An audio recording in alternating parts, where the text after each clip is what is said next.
ನಮಸ್ಕಾರ ಸ್ನೇಹಿತರೆ, welcome to ಅಮ್ಮ ಮತ್ತು ನಾನು ಚಾನಲ್ಗೆ. ಸ್ನೇಹಿತರೆ, ಈ ವಿಡಿಯೋದಲ್ಲಿ ನಾನು ವೈಕುಂಠ ಏಕಾದಶಿ ಬಗ್ಗೆ ಹಾಗೂ ವೈಕುಂಠ ಏಕಾದಶಿಯ ಮಹತ್ವ ಮತ್ತು ವೈಕುಂಠ ಏಕಾದಶಿಯನ್ನು ಯಾಕೆ ಮುಕ್ಕೋಟಿ ಏಕಾದಶಿ ಹಾಗೂ ಮೋಕ್ಷದ ಏಕಾದಶಿ ಅಂತ ಕರೆಯುತ್ತಾರೆ ಇದರ ಬಗ್ಗೆ ಹೇಳ್ತಾ ಇದ್ದೀನಿ ಸ್ನೇಹಿತರೆ. ಆದ್ದರಿಂದ ವಿಡಿಯೋನ ಸ್ಕಿಪ್ ಮಾಡದೆ ಕೊನೆ ತನಕ ನೋಡಿ ಸ್ನೇಹಿತರೆ. ಯಾರೆಲ್ಲ ನನ್ನ ಚಾನಲ್ನ ಸಬ್ಸ್ಕ್ರೈಬ್ ಆಗಿದ್ದೀರಾ ಅವರಿಗೆ ಧನ್ಯವಾದಗಳು. ಯಾರೆಲ್ಲ ಆಗಿಲ್ಲ ಪ್ಲೀಸ್ ಸಬ್ಸ್ಕ್ರೈಬ್ ಆಗಿ ಹಾಗೂ ಸಪೋರ್ಟ್ ಮಾಡಿ.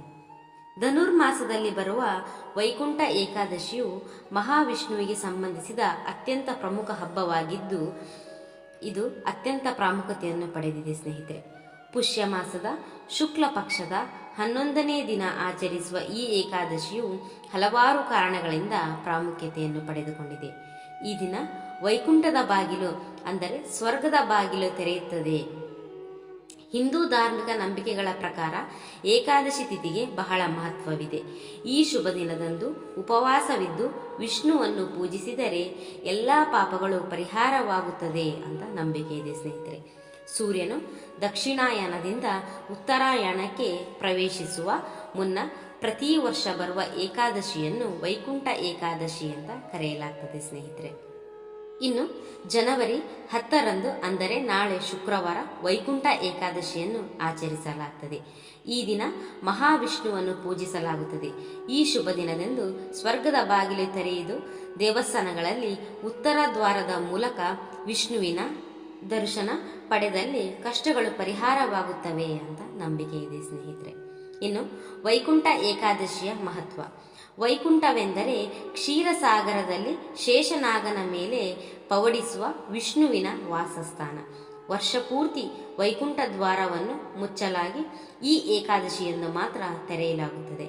ಹಾಗಾಗಿ ಈ ದಿನ ವಿಷ್ಣುವಿನ ದರ್ಶನ ಮಾಡಿದರೆ ಸರ್ವ ಪಾಪಗಳು ನಿವಾರಣೆಯಾಗುವುದು. ಮರಣಾನಂತರ ಸ್ವರ್ಗ ಪ್ರಾಪ್ತಿಯಾಗಬೇಕಾದರೆ ಅಹಮ್ಮನ್ನು ಬಿಟ್ಟು ವಿಷ್ಣುವನ್ನು ಪೂಜಿಸಬೇಕು ಎನ್ನಲಾಗುತ್ತದೆ. ಹಾಗಾಗಿ ವಿಷ್ಣು ಭಕ್ತರು ವೈಕುಂಠ ಏಕಾದಶಿಯ ದಿನದಂದು ಉಪವಾಸವನ್ನು ಮಾಡಿ ವಿಷ್ಣುವನ್ನು ಪೂಜಿಸುವುದರ ಮೂಲಕ ಮೋಕ್ಷವನ್ನು ಪಡೆಯುತ್ತಾರೆ ಸ್ನೇಹಿತರೆ. ಇನ್ನು ಪೌರಾಣಿಕ ಹಿನ್ನೆಲೆಯ ಪ್ರಕಾರ ಸಮುದ್ರ ಮಥನದ ಸಮಯದಲ್ಲಿ ಈ ದಿನದಂದೇ ಅಮೃತವು ಉಕ್ಕಿ ಬಂದು ದೇವತೆಗಳಿಗೆ ಹಂಚಲ್ಪಟ್ಟಿತು ಎಂದು ಹೇಳಲಾಗ್ತದೆ. ಹಾಗಾಗಿ ಈ ದಿನವನ್ನು ಬಹಳ ಶುಭ ದಿನವೆಂದು ಹೇಳಲಾಗುತ್ತದೆ. ಹಾಗಾಗಿ ಮಹಾಭಾರತ ಯುದ್ಧದ ಸಮಯದಲ್ಲಿ ಶರಶಯ್ಯೆಯಲ್ಲಿ ಮಲಗಿದ್ದ ಭೀಷ್ಮರು ಕೊನೆಯ ಉಸಿರನ್ನು ಇಟ್ಟುಕೊಂಡಿದ್ದು ಈ ದಿನಕ್ಕಾಗಿಯೇ ಅಂತ ಹೇಳಲಾಗ್ತದೆ. ವಿಷ್ಣು ಪುರಾಣದ ಪ್ರಕಾರ ವಿಷ್ಣುವಿಗೆ ವಿರುದ್ಧವಾಗಿದ್ದ ಇಬ್ಬರು ರಾಕ್ಷಸರಿಗಾಗಿ ವಿಷ್ಣುವು ವೈಕುಂಠ ದ್ವಾರವನ್ನು ತೆರೆಯುತ್ತಾರೆ. ಹಾಗಾಗಿ ಯಾರು ತಮ್ಮ ಕಥೆಯನ್ನು ಕೇಳುತ್ತಾರೋ ಜೊತೆಗೆ ವೈಕುಂಠ ದ್ವಾರದಿಂದ ಮಹಾವಿಷ್ಣು ಹೊರಬರುವ ಚಿತ್ರವನ್ನು ಯಾರು ನೋಡುತ್ತಾರೋ ಅವರಿಗೆ ವೈಕುಂಠವನ್ನು ಪ್ರವೇಶಿಸಲು ಅನುವು ಮಾಡಬೇಕೆಂಬ ವರವನ್ನು ಕೇಳುತ್ತಾರೆ. ಹಾಗಾಗಿ ಈ ದಿನದಂದು ವಿಷ್ಣು ದೇವಾಲಯಗಳಲ್ಲಿ ಉತ್ತರ ದಿಕ್ಕಿನ ಬಾಗಿಲುಗಳನ್ನು ತೆರೆಯುತ್ತಾರೆ. ಇದನ್ನೇ ವೈಕುಂಠ ದ್ವಾರವೆಂದು ಕರೆಯುತ್ತಾರೆ ಸ್ನೇಹಿತರೆ. ಇನ್ನು ಈ ಏಕಾದಶಿಯ ದಿನ ಮಹಾವಿಷ್ಣು ಗರುಡ ವಾಹನದ ಮೇಲೆ 3 ಕೋಟಿ ದೇವತೆಗಳೊಂದಿಗೆ ಭೂಲೋಕಕ್ಕೆ ಇಳಿದು ಬಂದು ಭಕ್ತರಿಗೆ ದರ್ಶನವನ್ನು ನೀಡುತ್ತಾರೆ. ಹಾಗಾಗಿ ಈ ಏಕಾದಶಿಯನ್ನು ಮುಕ್ಕೋಟಿ ಏಕಾದಶಿ ಅಂತ ಕರೆಯುತ್ತಾರೆ ಸ್ನೇಹಿತರೆ.